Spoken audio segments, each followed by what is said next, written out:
안녕하세요. 반갑습니다. 책 읽어주는 감성 7호입니다.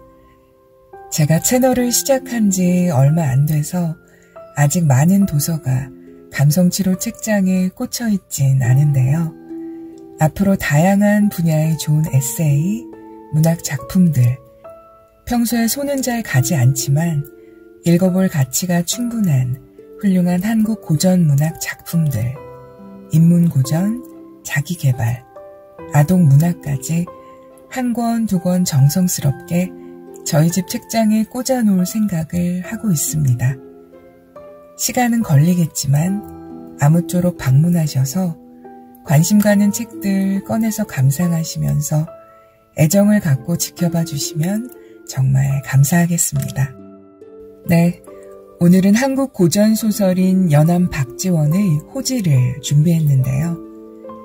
연암 박지원은 조선 정조 때의 문장가이자 실학자로 조선시대 최고의 문장가로 손꼽히는 분입니다. 이분의 대표작인 한문 단편소설 호질 양반전 허생전은 수능 출제율도 높아서 중고등학생들도 꼭 작품 이해를 하고 있으면 좋을 고전 소설이기도 한데요. 정조 4년의 연암은 청나라를 다녀온 후에 기록한 견문록인 열하일기를 통해서 청나라의 문화를 소개하면서 조선의 정치, 경제, 사회문화 전반에 걸쳐 비판과 개혁을 논하였습니다. 이를 계기로 조선 후기 사회의 가치체계가 이용 후생의 실학사상으로 바뀌기 시작했는데요. 연암 박지원 소설의 공통적인 특징은 유교적인 가치관에서 벗어나 무능한 양반 계급과 부패한 관료들을 신랄하게 비판했다는 점입니다. 당시 사회의 모순을 비판하면서 인간 평등 사상을 강조하고 새로운 시대에 걸맞는 인물과 사상을 제시하는데 심혈을 기울였습니다. 오늘의 작품 호질은 제목 그대로 호랑이의 꾸짖음을 뜻하는데요. 앞서 말씀드린 열하일기 속 관내정사에 실린 한문 단편소설이자 우화소설, 풍자소설로 양반 계급의 허위적이고 이중적인 도덕관을 비판하고 있습니다. 조선시대에는 호랑이가 사람을 많이 해쳤다고 하는데요. 이 작품 속에는 호랑이가 사람을 잡아먹어서 귀신이 된 굴각, 이올, 육혼이 등장하여 작가의 입을 대변하는 호랑이와 토론을 벌이기도 하고 벼슬을 좋아하지 않는 청렴한 선비인 척하지만 위선으로 가득 찬 북곽선생, 이웃집 과부로 연료로 소문이 자자하지만 성이 각각 다른 5 아들을 두고 있는 동리자, 그리고 동리자의 5 아들이 등장합니다. 북곽선생과 동리자는 밀회를 즐기고 동리자의 5 아들은 북곽선생을 여우로 의심하고 방으로 쳐들어가는데요. 북곽선생은 이후 어떤 상황에 처하고 호랑이는 북곽선생으로 대표되는 양반들을 향해 어떤 꾸중을 하게 되는지 조선 후기의 시대상을 그려보면서 작품 속으로 들어가 옛글을 읽는 즐거움을 느껴보시기 바랍니다. 그럼 낭독 시작하겠습니다. 호랑이는 지덕 문무를 겸비했을 뿐만 아니라 자상하고 효성이 지극했다. 또한 지혜롭고 어질며 용맹하기까지 하여 하늘 아래 당할 상대가 없었다. 그러나 비위는 호랑이를 잡아먹고 주구도 호랑이를 잡아먹으며 박도 호랑이를 잡아먹고 산다. 오색사자는 큰 나무가 있는 산에서 호랑이를 잡아먹으며 자백은 날아다니며 호랑이를 잡아먹고 표견도 날아다니며 호랑이와 표범을 잡아먹고 황효는 호랑이와 표범의 염통을 꺼내서 먹는다.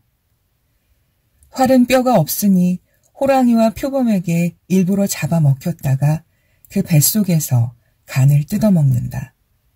추위는 호랑이를 만나기만 하면 갈갈이 찢어서 씹어먹는다. 호랑이는 맹용이라는 짐승을 만나면 눈을 감고 감히 바라보지 못하는데 사람은 맹용을 두려워하지 않으면서 호랑이를 두려워하니 호랑이의 위험이 그 얼마나 엄청난 것인가. 호랑이는 개를 먹으면 취하고 사람을 먹으면 신이 된다. 호랑이가 한번 사람을 먹으면 그 귀신은 굴각이 되어 호랑이 겨드랑이에 붙는다. 굴각은 호랑이를 남의 집 부엌으로 이끌어 솥단지를 핥게 하는데 그러면 주인이 배고파 아내에게 밥을 짓도록 한다. 호랑이가 또다시 사람을 먹으면 그 귀신은 이올이 되어 호랑이의 광대뼈에 붙어 산다. 이올은 높은 곳에 올라가 아래를 살피며 만약 함정이나 눈속임으로 장치된 화살이 있으면 먼저 가서 그것을 치워버린다. 호랑이가 세 번째 사람을 먹으면 그 귀신은 육혼이 되어 호랑이의 턱에 붙는다. 육혼은 평소에 알던 친구의 이름들을 자꾸 불러댄다. 어느 날 호랑이가 귀신들에게 물었다. 날이 저물어 가는데 어디 가서 먹을 것을 구할 수 있을까? 굴각이 대답했다. 제가 미리 점을 쳐보았는데 뿔도 없고 날개도 없으며 검은 머리카락을 지닌 놈이 걸릴 것입니다. 눈 위에 발자국을 남기되 비틀비틀 서툰 걸음을 하고 뒤통수에 꼬리가 붙어 그것을 제대로 감추지도 못하는 놈입니다. 이올이 말했다. 동문에 먹을 것이 있는데 그 이름이 의라고 합니다. 입으로 온갖 약초를 다 먹어서 살과 고기가 향기롭지요. 서문에도 먹이가 될 만한 것이 있는데 그 이름은 무라고 합니다. 온갖 귀신에게 아첨하려고 날마다 목욕제개를 하여 고기가 깨끗하지요. 이 두 가지 중에서 골라 잡수시지요. 호랑이는 수염을 곤두세우고 엄하게 말했다. 의란 의와도 같으니 의심하는 것을 여러 사람에게 시험해 해마다 수만 명이나 되는 이들을 죽인다. 무라는 것은 무와 같으니 신을 속이고 백성을 현혹하여 해마다 남을 죽이는 수가 역시 수만 명에 이른다. 그래서 사람들의 분노가 뼈에 사무쳐 금잠이 되었으니 독이 있어 먹을 수가 없다. 육혼이 말했다. 숲에 가면 고기가 있는데 어진 간과 의로운 담을 가졌고 충성심과 순결한 지조를 지녔습니다. 악을 머리에 이고 예를 신고 다니며 입으로는 백가를 외우고 마음으로는 만물의 이치를 꿰뚫고 있습니다. 그 이름은 석덕이라고 하는데 등살이 두둑하고 몸이 기름져서 5가지 맛을 겸비하고 있습지요. 호랑이는 눈썹을 치켜 세우고 침을 흘리며 하늘을 우러러 크게 웃으면서 말했다. 허허허, 침이 좀 더 자세히 듣고 싶구나. 귀신들은 앞다투어 호랑이에게 추천했다. 하나의 음과 하나의 양을 도라고 이르는데 선비들은 이를 꿰뚫어 보지요. 오행이 서로 생기고 육기가 서로 베풀어지는데 선비들이 이를 조화시키니 맛있는 것 중에 이보다 더 나은 것은 없을 것입니다. 그러나 호랑이는 달갑지 않은 낯빛으로 말했다. 음양이라는 것은 본디 한 기운이 변화하는 것이다. 그런데 이것을 둘로 나누었으니 그 고기가 잡스러울 것이다. 또 오행은 정해진 자리가 있어서 서로 생기는 것이 아닌데 그들은 자, 모로 갈라져 짠맛과 신맛으로까지 나누어졌으니 그 맛이 또한 순수하지 않을 것이다. 또한 육기는 스스로 행하는 것이니 이는 남이 베풀어 이끄는 것을 기다리지 않는 법이다. 이제 그들은 망령되게 제와 상이라 칭하며 사사로이 제 공인양하고 있으니 그놈을 먹는다면 딱딱해 체하거나 토할지도 모른다. 한편 정이라는 고을에 벼슬을 좋아하지 않는 선비가 있었으니 그를 북곽 선생이라고 불렀다. 나이 40에 손수 교정한 책이 10,000권이요. 구경의 뜻을 보충해 다시 지은 책이 15,000권이나 되었다. 이에 천자는 그 뜻을 가상히 여겼고 제후들은 그 이름을 흠모하였다. 그 고을의 동쪽에는 독리자라는 미모의 과부가 있었다. 천자는 그 절개를 가상히 여기고 제후들은 그 현숙함을 사모했다. 이에 그 고을의 사방 몇리 땅을 독리 과부 지려에 봉했다. 이렇듯 독리자는 수절을 잘하는 과부였다. 그러나 그에게는 아들이 5 있었는데 성이 제각각이었다. 어느 날 밤 5 아들이 서로 말했다. 강북에는 닭이 울고 강남에는 별이 빛나는데 방에서 소곤대는 소리가 나니 어찌 이다지도 북곽선생과 닮았을까? 하고 5 아들이 차례로 문틈으로 들여다보았다. 이때 독리자가 북곽선생에게 청했다. 오랫동안 선생님의 덕을 사모해 왔습니다. 오늘 밤에는 선생님의 글 읽는 소리를 듣고 싶습니다. 하고 간청했다. 북곽선생은 옷깃을 여미고 점잖게 앉아서 시를 읊었다. 병풍에는 원앙새 있고 반딧불은 밝기도 해라. 가마솥과 세발솥은 무얼 본떠 만들었나. 이를 엿보던 5 아들은 서로 말했다.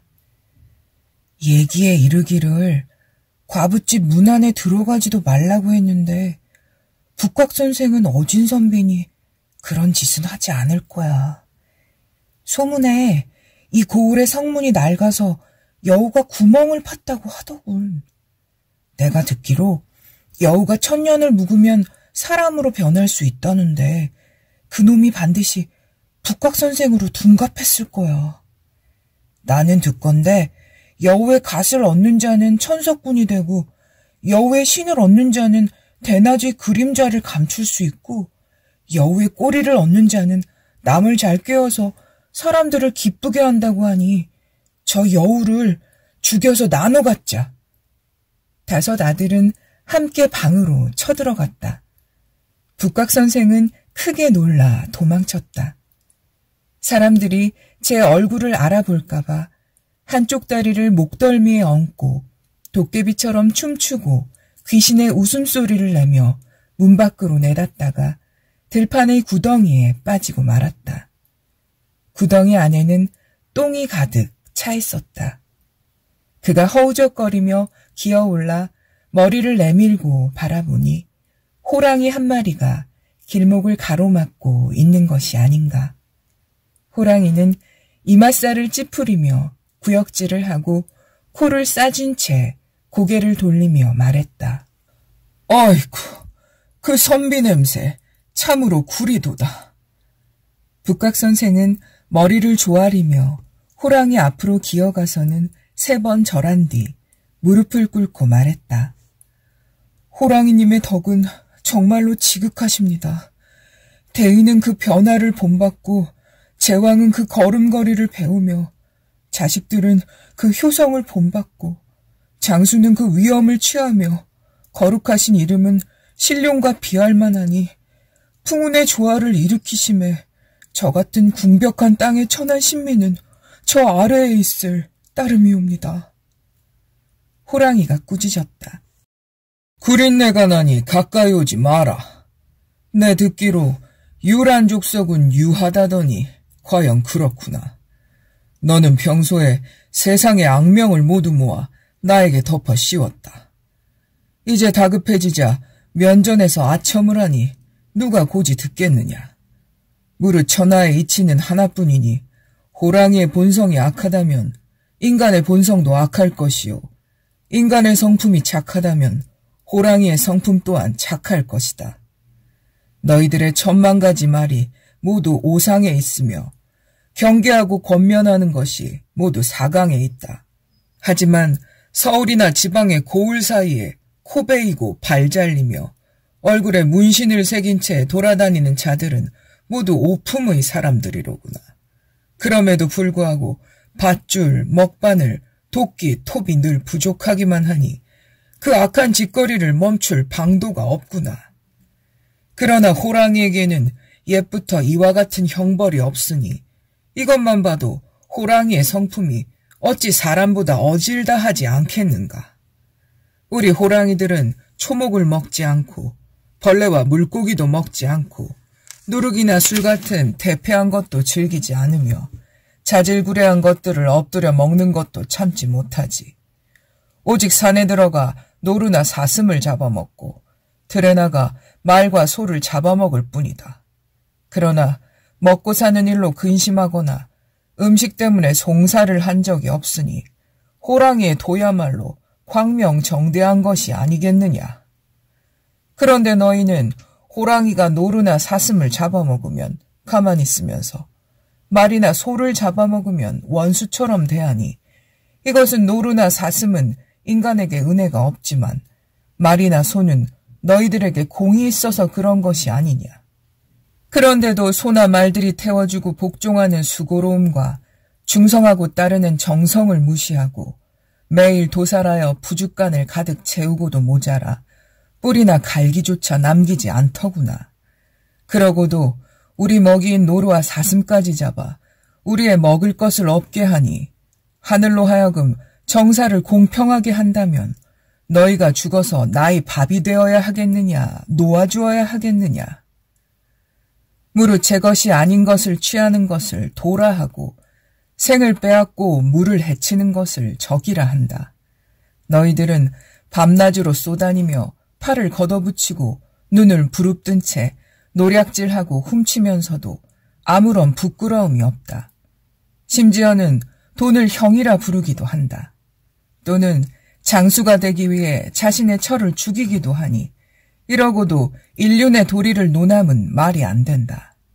또한 메뚜기에게서 먹이를 빼앗아 먹고 누에에게 옷을 빼앗아 입고 벌을 가두어 꿀을 긁어내고 심지어 개미알로 젓갈을 담가 조상의 제사 지낸다고 하니 그 잔인 무도함이 너희보다 더한 것이 있겠느냐. 너희는 이치를 말하고 성품을 논한다. 걸핏하면 하늘을 일컫지만 하늘이 명한 바로서 본다면 호랑이나 사람이 다 한 가지 동물이다. 하늘과 땅이 만물을 낳아 기르는 인으로 논하자면 호랑이, 메뚜기, 누에, 벌, 개미들도 사람과 함께 키워지는 것으로 서로 해칠 수 없는 것들이다. 그 선악을 분별해 보자면 공공연히 벌과 개미의 집을 부수고 그 꿀과 알들을 긁어가는 족속이야말로 어찌 천지간의 큰 도적이 아니겠느냐. 또한 메뚜기와 누에의 살림을 빼앗고 훔쳐가는 족속들이야말로 어찌 인의 대적이라고 하지 않을 수 있겠느냐. 호랑이는 일찍이 사슴은 잡아먹어도 표범을 잡아먹은 적이 없다. 이는 제 동포를 해치지 못하기 때문이다.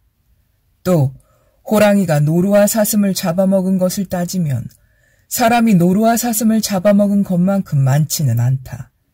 호랑이가 말과 소를 잡아먹은 것을 따져도 사람이 말과 소를 잡아먹은 것만큼 많지 않다.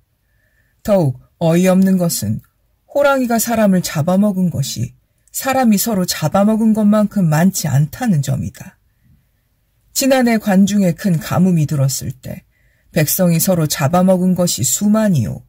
이에 앞서 산동에 큰 홍수가 났을 때에도 백성끼리 서로 잡아먹은 것이 수만이었다.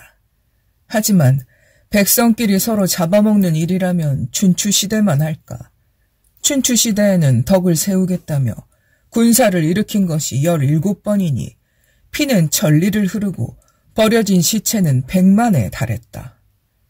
그러나 호랑이는 가뭄을 알지 못하니 하늘을 원망할 까닭이 없고 원한과 은혜를 모르니 다른 동물에게 미움을 받을 까닭이 없으며 오직 천명에 순종할 뿐이다. 그러므로 무당이나 의원의 간교함에 유혹될 일도 없다. 또한 타고난 본성을 그대로 지니고 있어서 세속의 이해를 따지지 않는다. 이것이 호랑이의 지혜롭고도 성스러운 점이다. 우리 몸의 얼룩무늬 한 점만 엿보더라도 그 문을 천하에 과시할 수 있고 병기 하나 쓰지 않고 다만 발톱과 이빨의 날카로움만 사용하니 그 물을 천하에 빛낼 수 있다. 그릇에 호랑이와 원숭이를 그린 것은 그 효를 천하에 넓히는 것이요. 또 하루에 한 번 사냥해서 까마귀, 솔개, 참개구리, 말개미 등과 나누어 먹으니 그 이는 이루다 쓸 수 없고 고자질쟁이를 먹지 않고 불구를 먹지 않으며 상을 당한 자도 먹지 않으니 그 의도 이루다 쓸 수 없다. 그런데 너희들이 먹는 것을 보면 그 얼마나 어질지 못한가. 덫과 함정으로도 부족해 각종 그물과 창을 만들어 쓰고 있으니 최초의 그물을 만든 자야말로 천하에 가장 큰 화를 끼쳤도다. 게다가 바늘이며 각종 창이 있고 화포라는 물건을 터뜨리면 그 소리가 산을 무너뜨릴 듯하고 불 끼우는 음향을 다 토해내니 우레보다 더 광포하다. 그것도 모자라 포드라운 털을 입으로 빨아서 악교풀을 발라 끝이 뾰족한 것을 만들었으니 그 모양은 대추씨 같고 그 길이는 한 치도 채 못 되는데 오징어 거품을 찍어 종행으로 치고 찌르되 휘어짐은 창 같고 날카로움은 칼 같고 예리함은 검 같고 고듬은 화살 같고 팽팽함은 활시위 같아 이 병기가 한번 움직이면 온갖 귀신이 밤중에 곡할 지경이다. 그러니 서로 잡아먹는 잔인함이 너희보다 더한 자 누가 있겠느냐. 북곽 선생이 그 자리에 엎드린 채 머뭇거리다가 2번 절하고 머리를 조아리며 말했다. 시전에 이르기를 비록 악인이라도 목욕 재개하면 상제를 섬길 수 있다고 했습니다. 궁벽한 땅의 천한 백성은 감히 저 밑바닥에 있을 따름입니다. 그는 숨을 죽인 채 호랑이의 말을 기다렸다. 그러나 호랑이는 오랫동안 아무 말도 없었다. 이에 황공하고 두려워 손을 맞잡고 머리를 조아리다가 고개를 들어 바라보니 동력이 밝았는데 호랑이는 이미 가버리고 없었다. 마침 농부 한 명이 아침에 김을 매러 나오다가 물었다. 선생님, 무슨 일로 아침 일찍 들판에다 절을 하십니까? 북곽 선생은 엄숙히 말했다. 성현의 말씀에 비록 하늘이 높다고 하나 감히 머리를 숙이지 않을 수 없고 땅이 비록 두텁다고 하나 감히 기지 않을 수 없다고 했느니라. 감사합니다.